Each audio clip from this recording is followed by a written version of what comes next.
wildest dreams. You couldn't have written a scenario like this. Yeah, I think the ironic thing about it is that I let go of wanting the external adulation, of wanting the celebrity status, of wanting the fame that when you're young you're led to believe will take away all the pain and will make you, make your self-esteem skyrocket. And then when I let go of that and was motivated again by what I was originally motivated by, which was songs and the creation of it, everything just happened. It just connected. And obviously I had no idea what was to come as I was writing this record.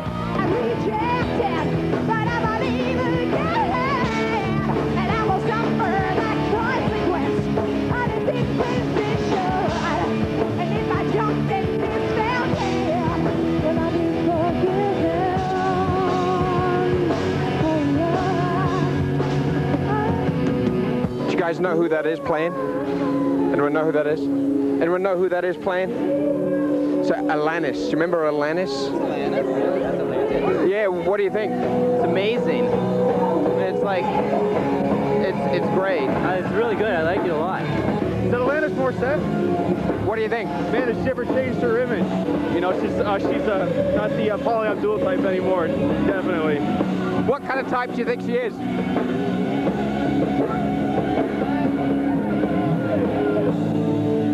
I think she's her own type now. Hi, I'm Alanis.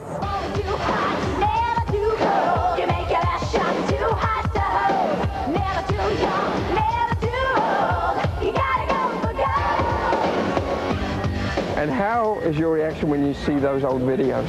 Do you laugh at yourself now, or do you just go, oh? I always laugh at myself. I don't laugh at it. I just see it as something, where I was at the time. I wasn't as fearless as I am now, and perhaps not as secure and as open and as unadulterated as I am now. So I just see it as a stage that I was in, and I wish I could sort of hug that person that I was, and just say it's going to be okay.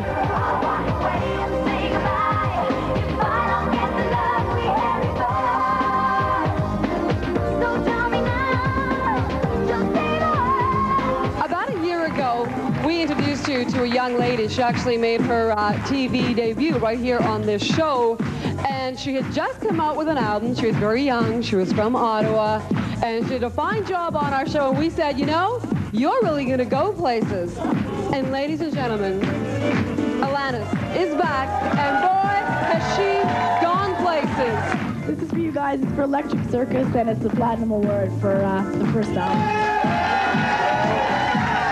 Fantastic. It's like Paula Abdul, move over, get out of the way. Alanis is coming down to the stage.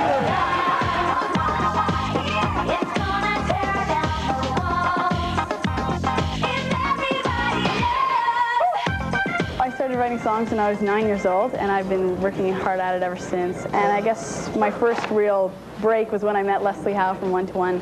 I live in Ottawa, and we started working together.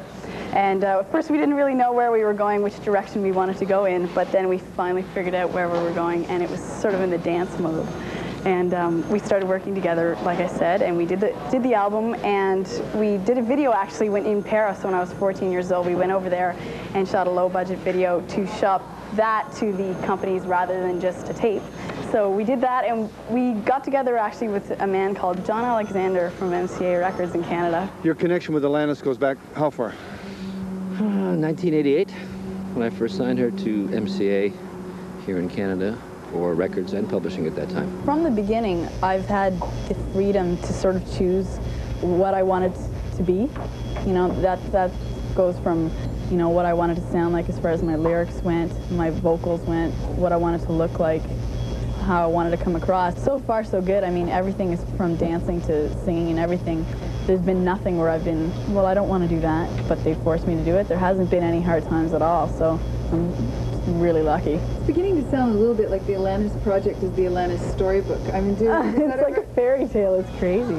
I'm so happy. Like, a lot of people also say that when you get into this business, you're being thrown out to the wolves, so be careful, little girl. But as far as I'm concerned, and as far as I know, the people that I've been working with have been wonderful.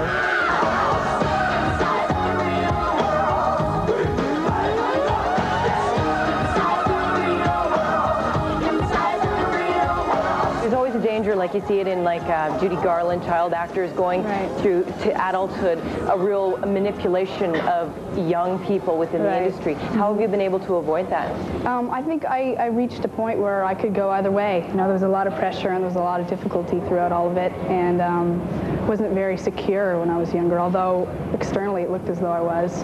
And I made the decision that I wasn't going to let it eat me up and spit me out, so I just kept going and grew. You know, when you sign someone at the age of 15 or so, there's a lot that happens between the age of 15 and 18 in anybody's life.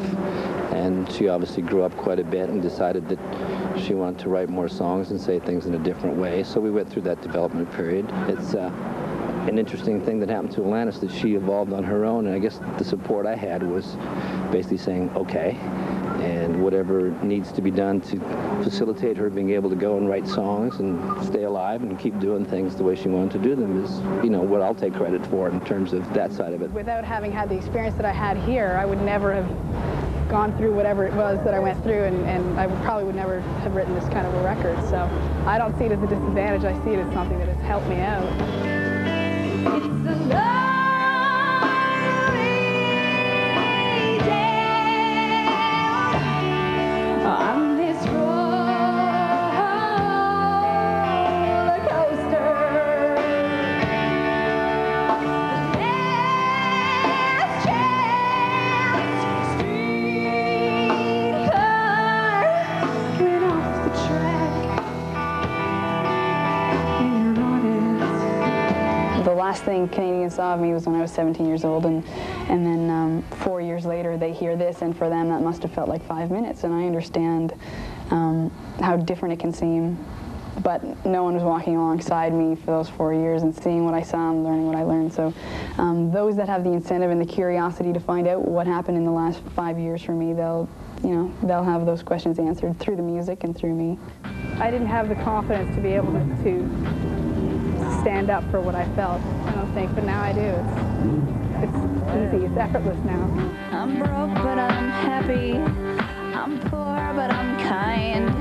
I'm short, but I'm healthy, yeah.